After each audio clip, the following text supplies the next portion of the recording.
Welcome back to Semojo Homestead. Thank you guys for joining us today. It is the weekend again. Weather is still really nice. Yes. I am wearing my tacky weekend attire of orange and purple because if you haven't figured it out, we're big Clemson fans. Yes. So you guys are gonna have to, put up with that. But anyway, without further delay, we are gonna do highs and lows like we always do on the weekends. If you guys like this, leave a comment down below. Just let us know. Yeah. It's something we enjoy doing, but we're not gonna be offended if you guys are like, oh my gosh, highs and lows. Just get through it. Skip. We hope that you do enjoy it because it's fun for us, but it's also our way of letting you guys into our lives and kind of what's going on the family front during the week. So I'm going to let you start this week. Okay. So my high is actually the garden. We have okra growing. We kind of fought with some slugs earlier in the summer, so it's nice that we have nice big okra plants, and our brassicas are doing well. I'm just excited because we have more food to harvest. Yes. So that's really fun. I'm really excited about having extra lettuce, and I love a good salad. My low is probably that our son Josiah started feeling really bad towards the end of the week. Yeah. We had to go to the doctor yesterday, which during the corona stuff, it's like high anxiety for me to have to take him to the doctor anyway. He didn't test positive for corona. He tested negative, but he does have an ear infection. So that's just not fun. A 4-year-old that doesn't feel good is a whiny 4-year-old. Yeah. So, having to have a little extra grace with him this week. Yeah. But that's okay. Yeah. I would say that's my low as well. It's just Josiah not feeling well, and just having to deal with that. Not fun as a parent. Mm-hmm. But my high was getting to put together the green stalk with him. Thankfully, that was before he started really feeling bad, so he had a lot of fun doing that. And still, like every day, even when he was sick, he's like, "Daddy, can we go water the green stalk?" So he is loving this thing probably more than anybody else in the family. Yeah, he loves. I love how much he loves like the homesteading stuff. He loves the animals. He loves anything with the garden. So it's just fun to do it with him. Mm-hmm. And the girls have been excited about it too. They just think it's really cool. So today, or this weekend on the homestead, we are going to be focusing on planting natural forage for our animals. We really like to provide some natural forage for them to help supplement our feed costs. I like the idea of not having to buy so much hay. Hey! Not all of it are necessarily things that are naturally grown around here, but they are things that are good for their diet. All right, so like we said, we're going to be planting some forage things for our goats, and we've done some other ones already, like last year. One of the reasons we want to do this is just that mindset of being prepared. Now, I wouldn't classify us as like severe preppers, but trying to grow as much food as you can or provide as much as you can for yourself. That naturally kind of puts you into that category of being less reliant upon grocery stores or the food industry out there. And so, I think that COVID has really showed us how broken our food industry is. And, I'm not saying that to just absolutely fault them, but there are faults in the system. And so for us, it's just a little bit of that security, knowing that we do provide and can provide for ourselves. So this goat is already finding the forage. So that being said, today we're going to be planting some bamboo. Yes, bamboo. No, we're not crazy. This is actually clumping bamboo, which means it's not going to just spread and take over. Definitely don't want that anywhere on this property. So clumping bamboo is truly a clumping form. No, I'm not forage. Oh my goodness. I'll let you chew on it while I talk. So, great, this is gonna work well.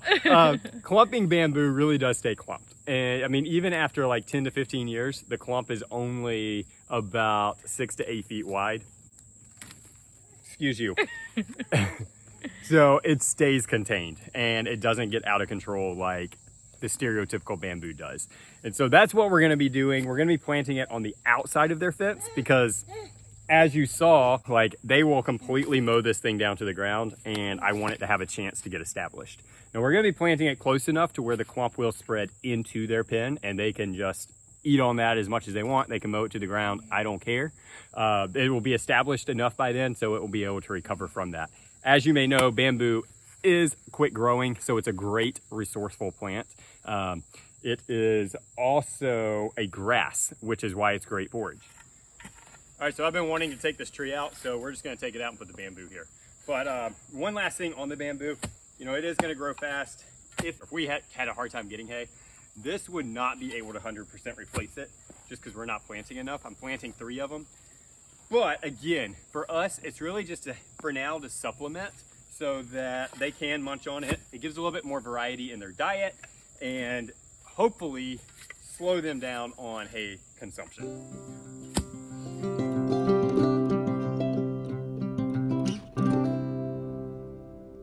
So some other things that we've planted as a natural forage for our goats would be rye and fescue. These are cool season grasses. So they're dormant in the summer when it's really hot outside, but lots of other things are growing in the summer that goats can eat. So the rye and the fescue provide a little extra for the cool season when other things are dormant and not producing any food for them. Now rye is a sweet grass and it has lots of nutrition, and fescue is also very nutritious. So we planted the grasses in the fall and they're doing really well in this pasture because it's under the trees, so they have filtered sunlight. They don't need to be in direct sunlight in South Carolina. They will not grow well for you. The other thing to just remember about goats is they're not grazers. They prefer to forage and eat off of trees and stuff like that. As you can see, they've done a great job doing that in our pasture. So they will not, this will not be able to support their diet in its entirety. It's a great option for them to nibble on. They won't wear out the grass, but it'll give them just some extra nutrition. So another great option for natural forage in the South is muscadine. So we actually had a muscadine branch growing over here and we split it at the bottom, and that makes it grow low so that the goats can actually get it and have it as a food option. The last thing that we do is just try to incorporate plants in our landscape area that are more treats, but kind of forage type stuff for them. So some of the plants that we have here that we'll throw to them when we go to cut them back or trim them are abelia.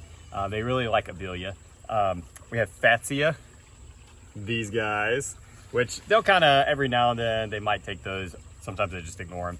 And then roses, they really do like the roses also. And then there's some others that we have through the landscape that we can just kind of throw in there to them when we're cutting them back or trimming them and stuff like that. The fruit trees, that's another big one. The rabbits really like to chew on the apple wood, and even the goats, by the time we're kind of into that dormant season, will chew on wood and bark and stuff like that. So that's a fun little treat to give them as well.